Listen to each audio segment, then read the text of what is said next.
Wonderful. Well, thank you to everybody that is joining us live on this wonderful, beautiful, bright Thursday. We are so excited to have these community meetups where we invite a special guest each and every month.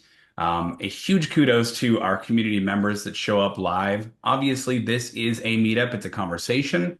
So we want you to come, cameras on, cameras off, exist in the chat, be part of the conversation, however it fits your schedule, because what we want to do is provide opportunity, connection, and ultimately creativity in running your business. So each and every month, we do this as part of the GoDaddy Small Business Group. And I'm so fortunate that I get to lead these discussions. And I really, really, really am excited for our guest today, Liz Polizzi of Orbital Law, independent law group. She is a firecracker, man. She's somebody that's always out there looking out to the wild frontier and trying new things. I'm excited for you guys to meet her. Liz, before we get started, one of the things we always do, because this is a community meetup, is we have the community members that are present introduce themselves so that you know who showed up to be part of the conversation. And of course, they can feel seen and supported. I'm going to lead that dance for you. My name is Adam Griggs. I'm the founder of Clarify. I get the opportunity to lead these discussions, and I am so, so proud to have my friends and committed community members here today. I'm going to throw this over to Patrick if you want to introduce yourself. Hi, Liz. Glad to have you here. I'm Patrick Kagan. I'm the founder of PK Solutions Group, and we specialize in increasing sales, working with leadership, and working with teams. So glad to have you. Patrick, thanks for being here. Amy, you want to introduce yourself? Hi, I'm Amy. I work in sales and marketing at Starista, and I'm super excited for today to hear Liz because my company is just starting to use AI, and it's a great time for me to learn. So I'm happy to be here. I'm going to bounce it to Jonathan. Hi, my name is Jonathan Graziano. I'm on the GoDaddy team here. And I am I'm first of all perpetually grateful to Adam and to Patrick and Amy and everyone who is an active member of our community. And I'm so excited for this, Liz. My work at GoDaddy. We've recently launched an AI tool to support small business owners, and there's so many different practical uses for AI, but it's also that thing that terrifies me because no matter how much I feel like I understand it, I know there is it's kind of I feel kind of it like the stock market where it's like I do understand it, but there's so much I don't know that I know is actively working against me. And I know I will have to pull my head out of the sand eventually. And it's I'm very happy to be listening to you today. I said yesterday that I was going to be taking notes and I I am going to be doing that. So thank you again. I appreciate being here. And forgive me in advance for my sinuses. The weather is changing rapidly here in Western New York, and it's beautiful, but my carbon-based body suffers. I'm going to pass this over to Gabby. I am part of the GoDaddy team as well. Yeah, I'm just excited to be here. Quick short introduction, and I will pass it on to, let's see, Autumn. Hi everyone. Sorry I'm late. I actually logged in earlier and then walked away and was like, wait a second. I was supposed to be doing something. Welcome everybody. I think I see a new face. Thank you for coming. And I'm with the GoDaddy team also. So happy to be here. Thank you. Thanks, Adam. And I think, Jeffrey, we've got you left, my friend. Get my life together today and get the camera to work. Good morning, good afternoon. My name is Jeffrey. I'm with the GoDaddy team as well on our social media and marketing team, and excited to be here and lovely to see some of y'all again. Amy, Patrick, Adam, and hi Liz. Nice to meet you as well and excited to be here. Good to meet you. Yeah, thanks for being here, everybody that's on the GoDaddy team, of course, and to our committed community members. And it's nice to see the smiling face that's on so many commercials, Jeffrey. It's wonderful. I mean, we're talking about AI, right? This is a perfect opportunity. I think there are so many small business owners that are curious, but very cautious about what AI actually means to them and where and how they can use it. Liz, I love that you have the perspective. You're past as an editor, a founder, an attorney, and now an advocate for embracing technology and building your business the right way, I think provides so much opportunity for those that want to connect with you and grow and listen to your voice. And I appreciate you for being here and sharing your perspective with us. I'd love it if you gave the group just an introduction and a rundown into who you are. Okay. Well, thank you guys for having me here. I hope I can live up to your expectations. I am sort of, I think I would say a jack of all trades, not all trades, but many different trades. As Adam said, I started my career in publishing. I worked as a copy editor for books for a long time before going to law school, then have worked in all different various aspects of corporate law. Contracts, business law, securities law, public companies, all these different things. I took a break for 5 years to do a startup. When I was a young mother, I did a startup called Nano that was an on-demand childcare app. So like Uber for babysitting. And I exited that, went back to law, and I have my own law practice. And I really don't like to have a big like team of people because I just get very intimidated by having a lot of people who are looking to me for everything that they're supposed to do. So I'm trying to use technology and AI and all these things to not to replace the need for people, but to make it more manageable for me as a business owner to be able to say, like, I need all these people to be as efficient as possible. I know that all you guys, having employees of your own probably realize the stress of that. Like I know I need people, but I need them to be efficient. I need to make sure that they're producing things that are going to be, what my clients are needing, what my business needs. And so right now I'm really sort of trying to use the AI models that that we're learning about and that we'll talk about during this conversation to help with growth of my own business and also, being able to provide value for my clients. So, I'm using technology in a lot of different ways. As a technology enthusiast and somewhat of a futurist, I want to see where this is going to be able to enhance and be a force multiplier for us. So that's what I'm sort of really focusing on and building my own practice and then advising my clients. Because I guess the other aspect of what I do now, I have a lot of clients that I am essentially the outside general counsel for. So when companies are not big enough or don't want to have a general counsel that's a permanent employee, I'm just sort of their go-to lawyer for everything. We hire people that we need to for specialties, types of legal things. But I'm sort of their main in-house lawyer, realizing that their in-house legal function is all, disorganized and that they need technology internally to be able to, have their legal needs met inside of their organization. And so I've been advising clients on how to get their act together from a technology AI perspective. So all of this is to say, this is a tool and it should be a force multiplier for us. I don't believe in technology as replacing people. I really am starting to really buy in on the idea that what it really does is it replaces the most boring parts of what you don't like doing and lets you really focus on the parts that are actually the thing that a human mind is needed for. So that's kind of where I stand on the technology side. But now all the different use cases that I'm sort of dabbling in to be able to have a conversation about. Love it. I think that your perspective and your experience, number one, is something that is warranted and really wanted to be seen, right? You are an example of somebody that is in a red tape industry, something that is very, very scrutinized to make sure things are done the right way constantly. And yet you've embraced AI, which I think should be a wonderful thing for so many people, especially those that are going to listen to this later in our community, because small business owners tend to, and this was a conversation that was posted in our community earlier, they tend to start from a position of fear, right? A position of scarcity. And we really want to shift that to a position of curiosity. And what you've done is created this example of somebody that has not only started a business, built a business, exited a business, but you're already moved into this legal capacity of what do we do and we don't, right? So your example on how to embrace, or the fact that you can embrace, really should be something that's championed, because so many people are going to get to see you as a shining example of, oh my God, it can be done.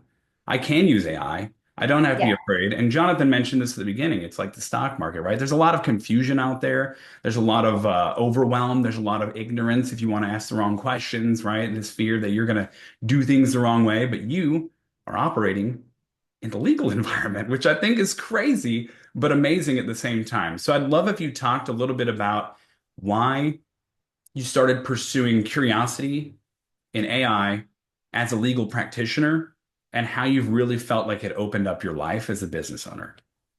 I will.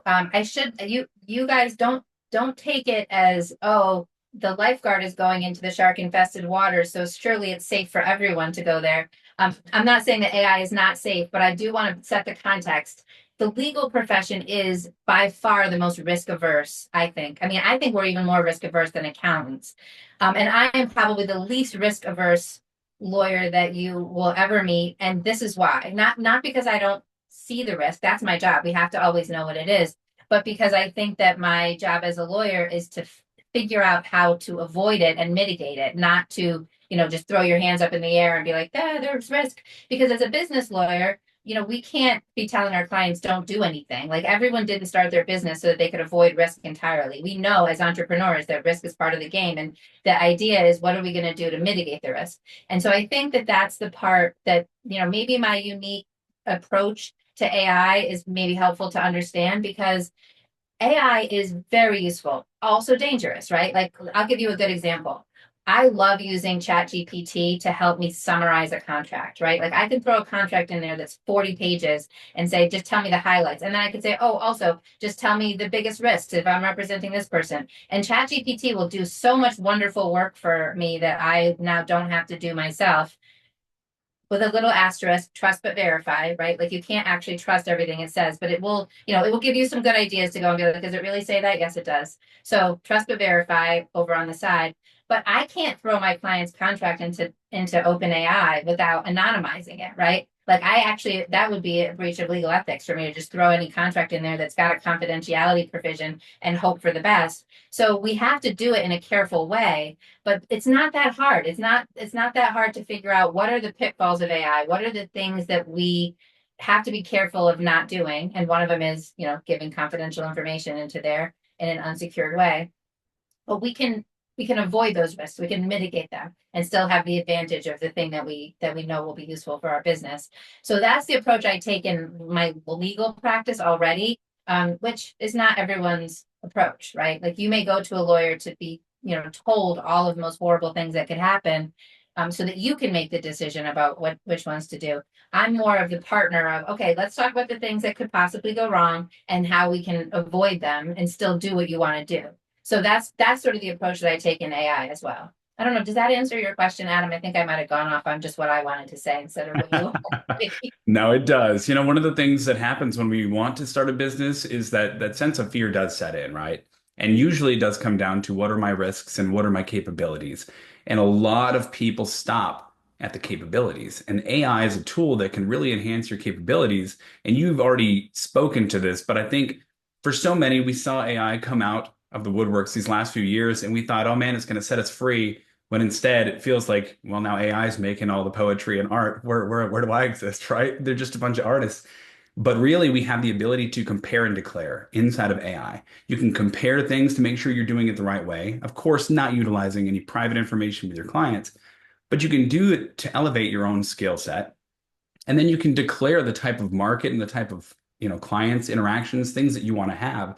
And I think that that's such a massive, massive undertaking that AI is getting off of our shoulders and allowing us to get back to what really is why we started our business, right? Seeking that push for passion.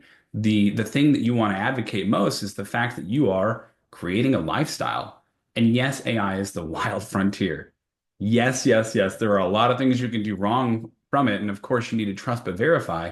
But you, as a person that has not only started a business, Liz, but you've also been on the other side of the table where you are a legal advocate and you're doing things, again, in the right way, in a very, very high tense red tape environment. I think that proves that there's so much that can be done here to take some of the weight of what running a business really can be. And I love that you said you are one of the most risk averse industries, because as a lawyer, I don't think that even this from my perspective, right? I'm not a lawyer, but if I saw a lawyer going in there using AI, I'd be afraid to use it at all. I'd be like, well, what if I do anything wrong, right? And I think that you being somebody that's championing that and testing the market and going through and showing examples like you did, which is compare, declare, and build some of the tools that are going to take the weight off your shoulders. I think there's so much to that needs to be shouted at the mountaintops. And really, I know that there's a lot of tools out there, right? GoDaddy's got a great one, GoDaddy Arrow. They do, they do some of the build out for websites that are automatic. There's some things that really help remove that sense of fear and allow people to get off the fence and start their businesses.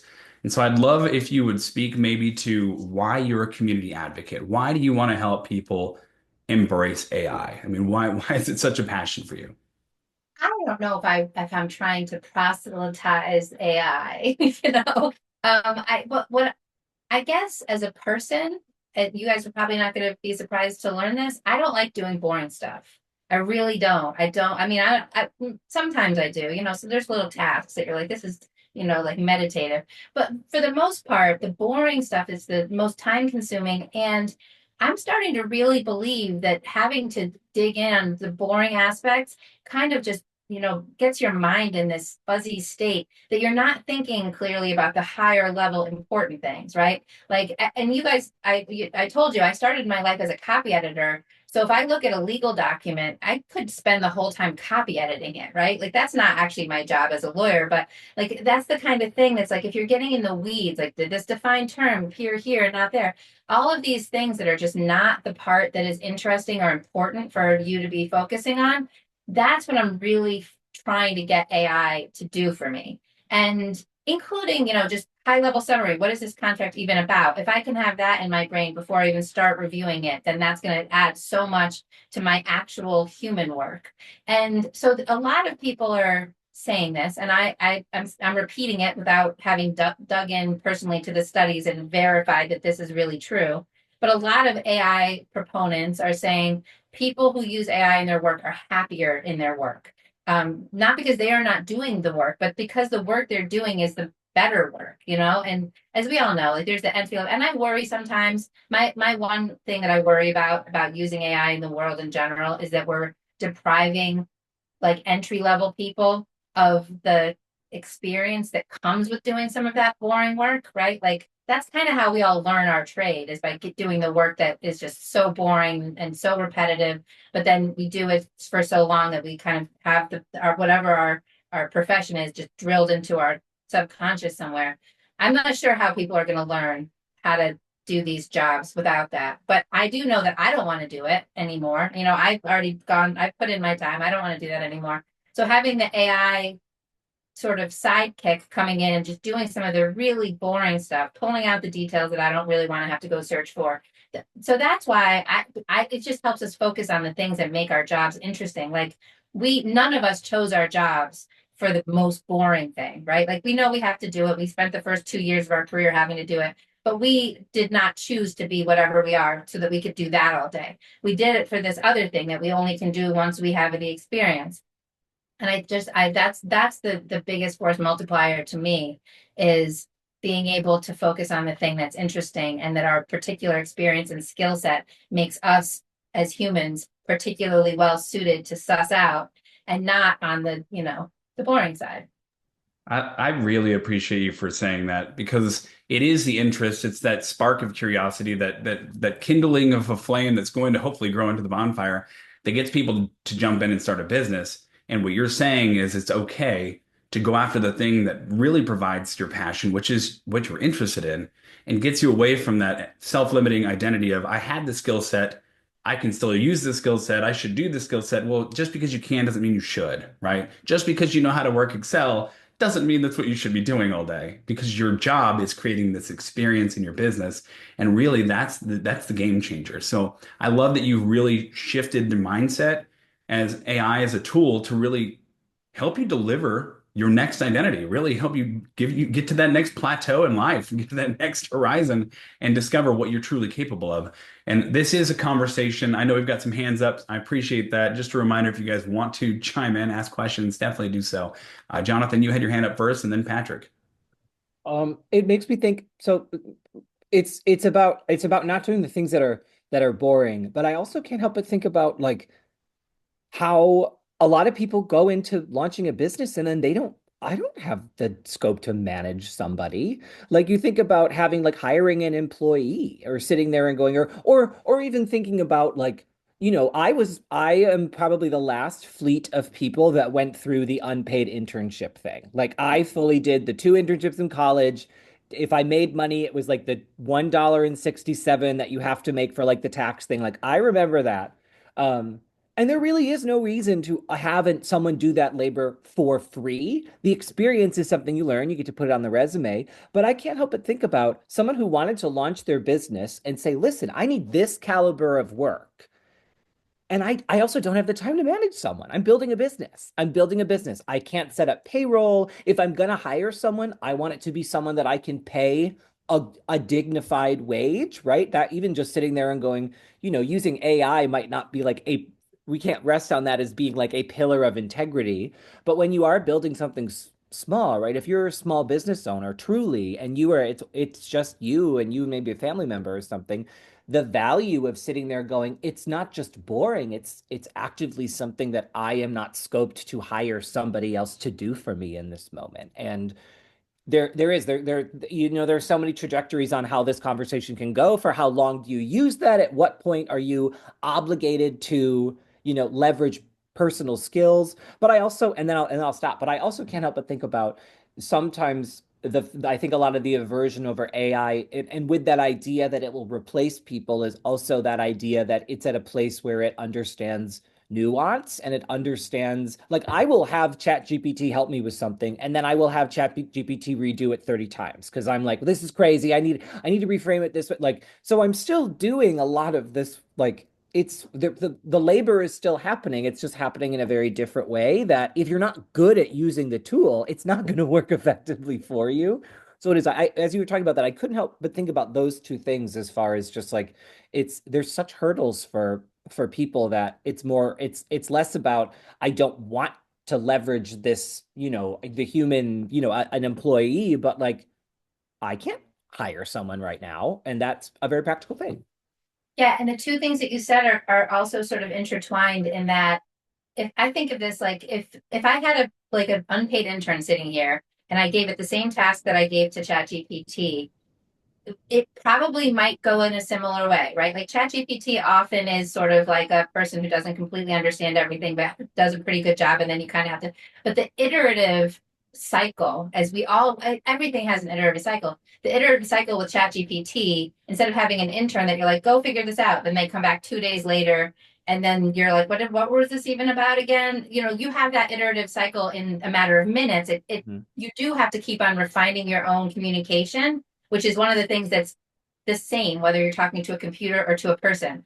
We're not saying things as clearly as we think we are. And we say it, and then it comes back and we're like, okay, that was not what I meant. Let me try again, right? But that iterative cycle with a human is so much longer and more labor intensive. So, I mean, I don't want AI to replace humans. I do, though, if we could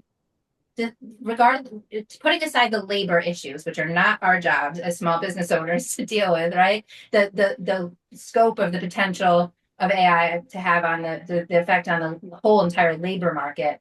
But if we just think about it as the best case scenario is that we can use AI to replace the bad work and only have people do the good work.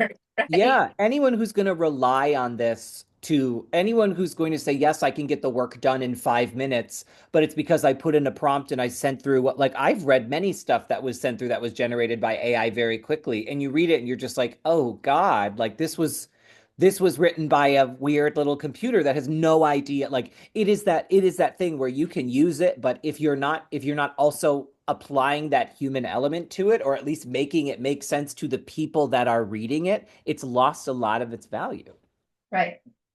That's the great perspectives and great comments there, Jonathan. I really appreciate that, especially in the embracing of those around us and creating a more elevated experience, right? Bringing excellence to the workplace as opposed to just leaning on it and letting it go. Well, my friends and I use ChatGPT to design monsters for our Dungeons and Dragons campaigns. Yes. And it's amazing how you learn. It reminds me of that exercise. I don't know if you ever did this in school where you had to like explain how to make a peanut butter and jelly sandwich, but it was all about the communication of having to say like, pick up the knife, pick up the jar. And it was like explaining every step that you wouldn't intuitively know. And that's just what that's what it makes me think of. And it's like, it's a really wild thing to truly sit there. You said it, like we don't communicate as clearly as we think, and it is so true. The amount of times I've been like, but why doesn't this make sense? And then I've reread it, and I'm like, well, even a human wouldn't understand this, Jonathan. Yeah, and that iterative process, I think it helps us communicate better. And I'll tell you another thing. This is a separate use of AI, but I use AI like an AI note-taking thing. We probably all do. And sometimes it gives me a transcript, and oh my God, I read it and I'm like, is that how I talk? Like, I have a very bad habit of inserting parentheticals in a completely confusing way. I can't believe anyone can ever understand me. It's So, I mean, almost, yeah, it's like you're getting almost like it's just like a very passive aggressive, like you're reading it and you're like, oh gosh, even the computer knows I'm nonsense. Like this is brutal. to you, and you're like, if you toss me to AI and it brings it back, and you're like, oh, I see why you would have thought that's what I was asking. I mean, I think this Yep, prompt engineering thing is actually helping us possibly become better communicators. totally. I love that. No, thank you for that. Patrick. Liz, I love this conversation. It's funny because we've all been in lots of conversations about AI, and what we're really talking about are people who are afraid to use AI quite often. It just seems to be like the topic is AI won't replace people, and it's almost like we have to convince. And like I wrote an article called AI won't replace AE, actual experience. And the whole thing is that the premise of this, or the root of this, is that people aren't going to be replaced by AI. They're going to be replaced by people who embrace AI. That's just a fact. So it's not a bunch of robots taking over, right? And so those that will embrace what this can do are going to be the ones who get ahead. And the other thing I thought you brought up, which was really important, especially with this whole fear as a motivation to use AI, you brought up the idea of, the next generation or the newer people starting, and would we deprive them of the school of hard knocks that we went through? And I think that it's a waste of talent if we say you need to go chop that tree with an axe, and they say, but I know how to use a handsaw, and I say, but I've got a chainsaw. Yeah, but I want you to go through that bloody your knuckles. Where that talent will move on to other places. So when we talk about happiness gaps, we need to look at this generation that has grown up with AI as a natural part of problem solving and creativity, and put them to work on it because we're not good at it. That's the smart business leader, not that says, well, I'm going to use Chat GPT or all my AI tools, but I don't want you to because you won't know what I learned. But that's not relevant. That's like working when there was no electricity. What do they really learn today? So I think that people who are listening and people who are saying they're afraid, great. That's not your strength, but that new person, that is their strength. Give it to them. Let them do it. And then be wowed by all the things they bring and put at your desk. In 5 minutes, there's still an 8-hour workday. They're not going to just be playing solitaire. There's things that can be done. So these are important things, but every conversation still focuses on fear of robots taking over. And I'm just like, dude, I'm older than a lot of these people, and I'm embracing it, and I'm also embracing the people who are smarter at it than me, which is maybe a younger generation.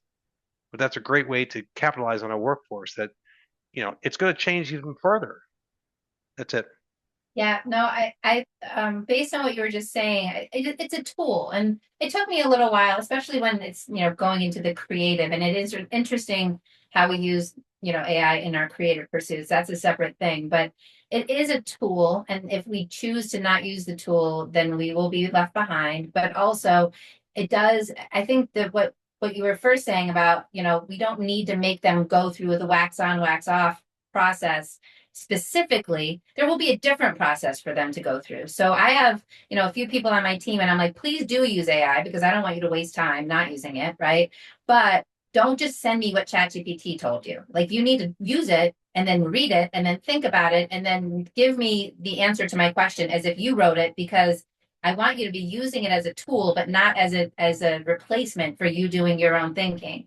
So I think that is kind of, that's the new version. And as an analogy, one that I like is in Fountainhead. I don't know if you guys have read Fountainhead. I know Ayn Rand is kind of a bad person and everything, but there's this part where the architect in Fountainhead is saying, like, we have invented steel and concrete and all these things. Like, we don't need to keep on building things as if we're building in marble and sandstone when we have a tool that doesn't require, like, the designs of the old architecture was based on the limitations of those materials. We don't have those limitations anymore. Our materials are stronger and we can do things. And if you look at Frank Lloyd Wright, you know, like he was the one who was like, I'm not going to just try to use new materials to make the old thing. I'm going to say, what can these new materials do that the old kind couldn't? And then make my design sort of showcase the new thing. So I think that's the cool way of thinking about it. Like, this is a new tool and we shouldn't be trying to put it in, like, use it as if it were just a different version of the old tool. I agree with you so much on that, Liz. And Patrick, thank you for your perspective on what you shared based on the experience, on the elevation of those around us, right? We're seeking excellence. At the end of the day, we're seeking excellence. And yes, industries are going to evolve. The way we do business and the experience is going to evolve.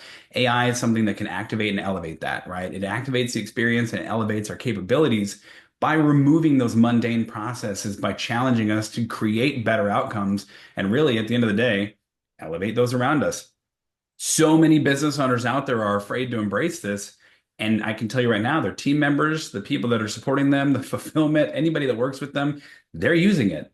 And so if you're not aware of that, you're going to not only miss the wagon, but you may come off as somebody that's ignorant, or you may not be able to test and verify. And then that dilutes your experience, that dilutes your availability. And really, at the end of the day, those that win are those that are available. If you're available to have really strong, meaningful connections and relationships with those that you do business with, you will always triumph over the opposition because you were there first. If they find their car keys, right, they're not going to keep looking for their car keys. You've already been the result of something they're looking for. Do it right and do it now. I think that that's a valuable perspective. And I love the comparison, Liz, with building out Fountainhead, you know, and the architect and things the way they used to be compared to what they are today. I think that's another example of fundamentals as opposed to replacing the skill set of the architect themselves. Amy. So a couple of things. One of them, Liz, when you talked about the weeds and how you get into the weeds, and that's not really what you need to do right now, I could totally relate to that. I'm so nerdy when it comes to like Excel spreadsheets and numbers, and I had to, format it this way, format it that way, sort it this way. It's just like all these different things. And I haven't figured out how to get AI to do Excel spreadsheets yet. Maybe I just haven't tried, but yeah, that would be something helpful if I could just say, well, sort it like this, and then another tab like that, and another tab like that, and then compare it for me. But that's something I guess I hadn't thought of before, but that's something I could learn to do. The other thing I wanted to say is that, when you talked about Fountainhead and like Adam was just referring to also like the old and the new, like the way I see AI, like right now, like myself and the rest of you may be way ahead of me, I don't know, but just using ChatGPT or Gemini in Google or whatnot, I'm like asking it things. I'm like, can you, word this better so I sound a little funny or something, stuff like that. But like someone that I know, they went into Chat GPT and they actually created, I guess there's like Chat GPTs where you could create like, it's already a done formula. And then you could plug in like a company name and it'll tell you exactly what you asked for, like on any company you put in, or it'll take a conversation, exactly format it in the right bullet points and highlights versus to-dos and whatever, like the way you format it. So I think we're just, at least myself, I just at the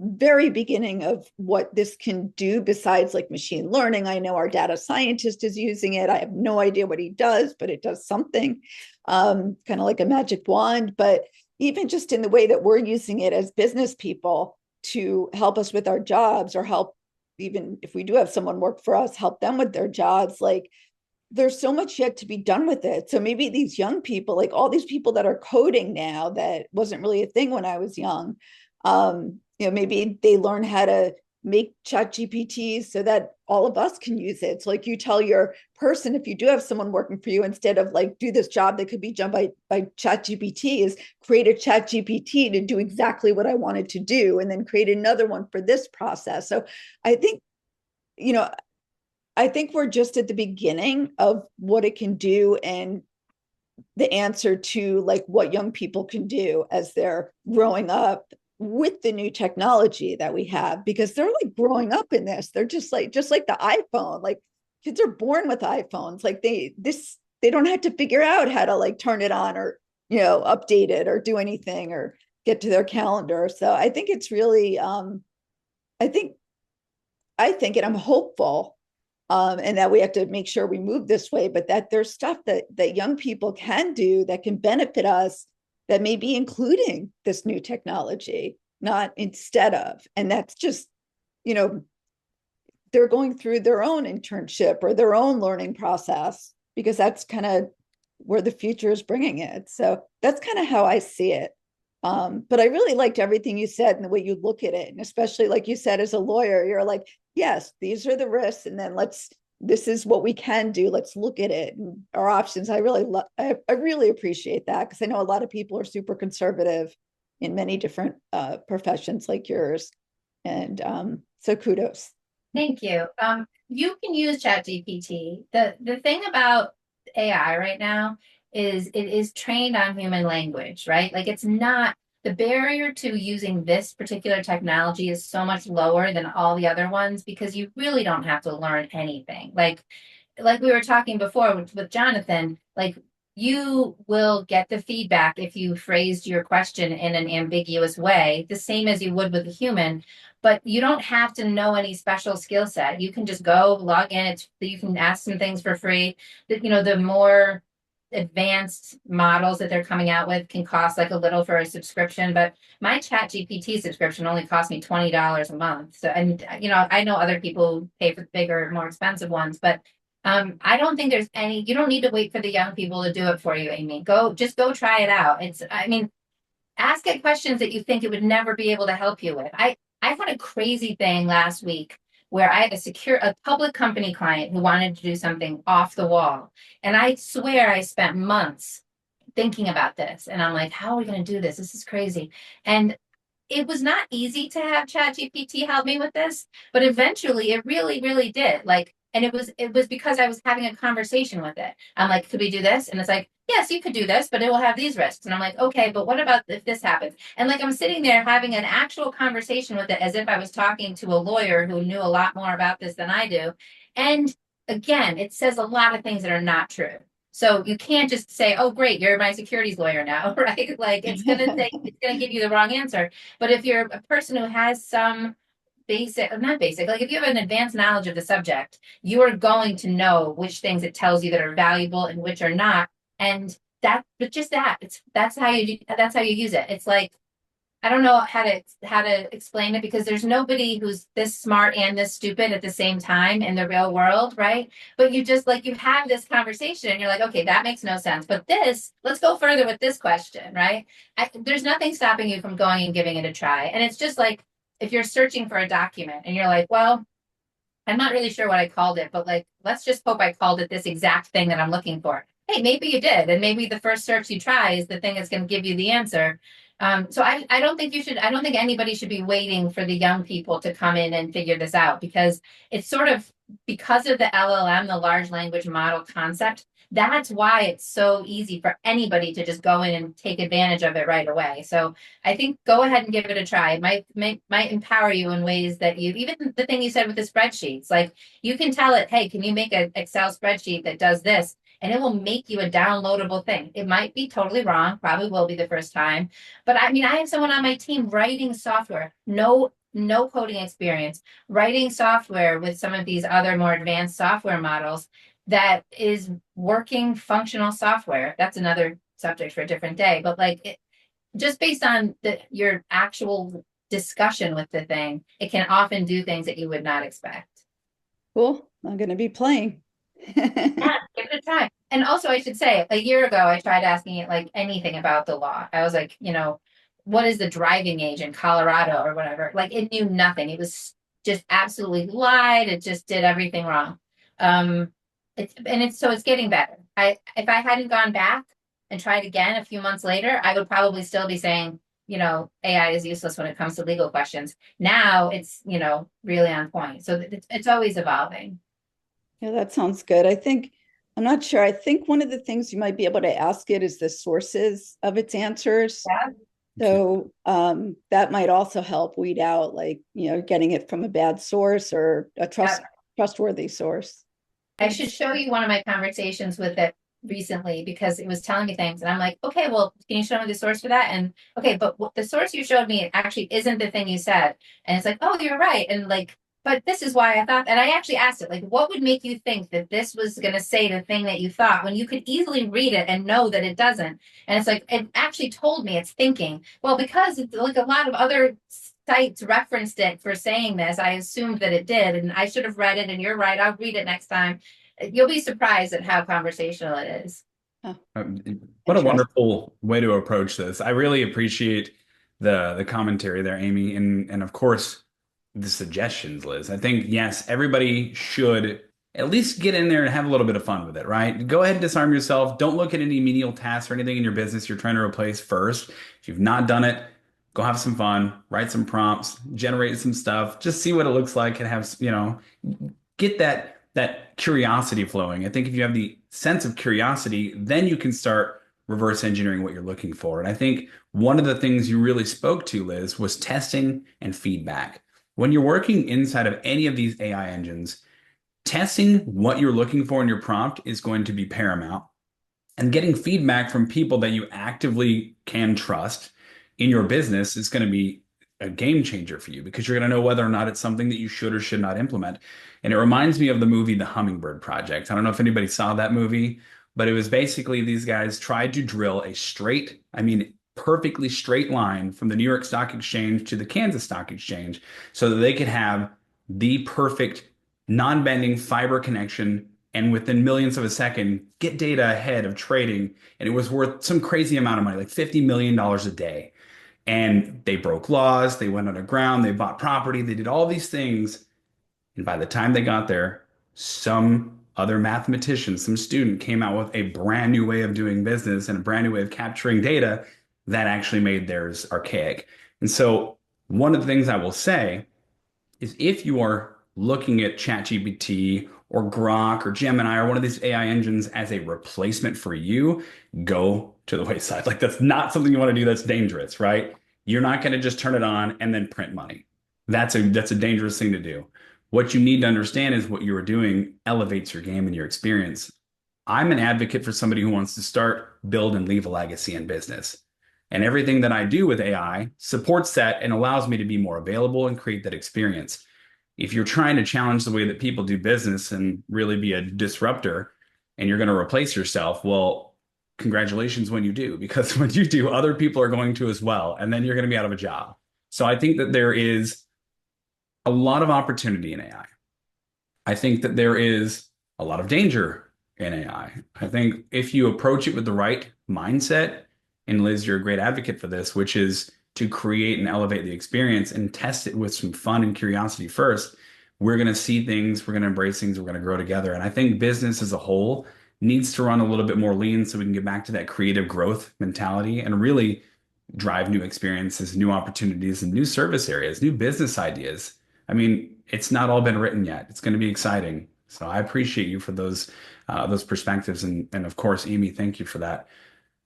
I know we're at the end of our hour. One of the things we always do is open it up for comments, questions, and kudos at the end. I would like to just start with, why should anybody follow you, Liz? That's the heavy-hitting question right there. Why should anybody follow you? You mean follow me, like do what I say, or follow me on social media or something? I think a blend of both. If I wanted to learn about AI, Don't follow me on social media. I don't do anything on social media right now. Maybe one day I will. I think, I don't know. I don't think anyone should follow me. I think they should follow themselves. I think of myself as a resource. I think people reach out to me. I advocate for this kind of resource management. Like I'll tell you, I like to go to the grocery store sometimes in like a place I've never been before, like a different country, just to see what's there. And I'm like, I'm not going to buy any of this stuff. I just want to know where it is if I need it. Right. I think that's what I am to people. Like people will come to me like 6 months after I met them. They're like, oh, I remember you said this thing. Can I ask you about that now? And I'm like, yeah, of course. And they didn't think that they needed that at the time. They weren't like, oh, this is really important. Let me always, have a constant line of communication to you. But I just like to be a resource to people when they come back and they think about things that we've talked about and then they want to know more. So I think that probably is what I can provide for people, is just when you go out into the world after we have this conversation and you think, oh, but you said we could be able to do this and I can't do it. Can you show me where to do that or something like that?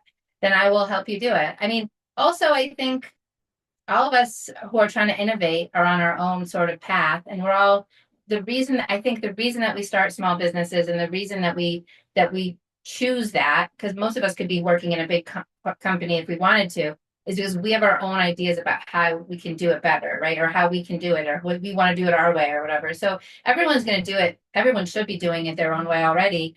I can maybe just give you some ideas about, tools that you can use in your pursuit of that, because I assume everyone is doing much different things that I'm doing, but we can use the same tools sometimes. Yeah, no, there is some overlap, but I do appreciate you for saying that innovation is an invitation to create. I mean, that's what it is. And everybody has their own perspectives and their own experience to bring to the table. But humility aside, you're a very humble person, Liz. Yes, you are a resource. You coming today and sharing your voice in our community already is a resource. You are advocating for others that want to embrace this and maybe have been too afraid. And seeing you as a shining example of somebody that's in such a restricted environment in your industry, embracing this and advocating for it and moving forward with a positive mentality, I think is a big deal. So yes, you are a resource, and I really appreciate you for that. And don't downplay that. You are 100% leading the charge in your industry, and for people just like you looking to build a really elevated experience in legal practitioners and really anywhere else in business. So thank you for that. Sure, and I love to be a resource. Anybody else have questions or comments? I was super grateful to be a part of this discussion just because it's just something that's perpetually on my mind. Whether I'm using it for work, whether I'm using it for personal use, it's one of those, it's an inevitable, it's not even that you can call it an inevitability. It's here. It's functioning. It's a tool that is being used, but adopting it, it's very clear that this is like one of the very first things that I can think of encountering that is a huge generational shift. Like growing up with computers and stuff, I was always like, oh, I know how the new things work. And this is a new thing that I do not yet know how it works. And it's something I have to actively train myself to learn. It's not something Know I'm how really, it works. yeah. No one. Exactly. That's the other thing too, right? And that's kind of what I meant when I brought up the stock market, is that idea that like there's forecasting and there are so many variables that we really don't like. Again, it's learning. Every day it's smarter. You're going to get a different answer in a week than what you got last week just because it's got a week's worth more of information to pull from. And the moment people rely on that is like whether it's AI or nothing, I have it's always so tough when people rely on information that is not also verified, right? It's that kind of thing where it's like, okay, you're telling me that something is telling you that this is true, and you're just going to go with it. I don't care where that came from. Where's the source, right? So it's always so interesting to just talk about how this is progressing and the checks that are in place. And there's so many practical uses for it, and I think a lot of the fear towards AI is less about the technology itself and is more about how people are going to start relying on and believing what the technology is capable of doing for them. And that's where I think things could get really murky. But the actual tools itself, I get so excited about how they are able to. I almost think about it as like a secondary, like a little external very sterile sort of imagination where I'll almost just pick at and I'll be like, if I were to give you this prompt, like knowing that you can kind of just pull from anything, like what are you going to give me? And then sitting there going, oh, this was very spot on, or wow, this was way out of there. There's something really nice about just sort of having like it's like a search engine. It's just a search engine that can kind of do. It's just evolved 2.0, and having the right sort of understanding of how to approach it is again ever changing, but it was great to be a part of this conversation. It's been a very meaningful conversation, Liz. And navigating AI as a professional is already as difficult as it can be in this, again, Wild West frontier that we have that is AI. I think as business progresses, the way that we interact, the way we connect, the way we build is going to challenge and change. And I really appreciate you for sharing your voice and your perspective and what you've done to really continue to push forward and test that and really approach it with a creative sense so that you can get back to enjoying business. We all have lulls. We all have that downtime, that nervous, anxious energy. And maybe this is a time where we can start looking back and say, hey, this is something I can do. I can play with this and have a little bit of fun. I can look at the most recent obstacle and see how it would have come out differently. I can challenge myself to show up and really enjoy my business again. And I think that a lot of people are going to find opportunity to rekindle that spirit or even rise up into the new identity of what they think they should be or where they should be in business, as opposed to being hamstringed by the mundane tasks of yesteryear. So I really, really, really appreciate you for that. And I appreciate our community members for being here and being present and part of the conversation. Yeah, thanks everyone. It's been a great conversation. I think if I can leave you with something, this conversation has taught me, and I hadn't really thought of it, even though I am a small business owner, is really just thinking through how valuable this resource can be for small businesses. It's not only, it's almost like most of the innovations of the past 30 years have been primarily at higher levels, and maybe some of that benefit trickles down to us eventually. But what we've been talking about how we can use it as a force multiplier, how we can use it to avoid headcount at lower rungs of our organization that would otherwise be people we had to still pay and have in our system and everything, and now we can do it. The iterative process, the fact that so many small business owners still do take on so much of the grunt work, even though they're also having to do the highest level work, and how this can really help small businesses. I don't think I've ever really just sort of focused in on that one aspect before this call, and I really think that I have renewed excitement for the fact that this is something that we can use, maybe even more so than a big business at this point, to be able to to supplement what we're trying to do in these ways that are just unique to small businesses. Yeah, 100%. I celebrate that. I'm excited as well. This is a great conversation. And I think so many are going to find the opportunity to own their life and love what they're doing while they build it. So, Liz, thank you so much. And thank you to the GoDaddy team. Thank you to Amy and Patrick for being here, of course, being part of this conversation. And otherwise, if you guys want to continue this conversation, of course, do so in the community. The recap will be available later this week. And otherwise, don't be a stranger. We'll see you guys in the community. Appreciate you. Thank Thanks, you so much. Bye, guys. Bye, guys.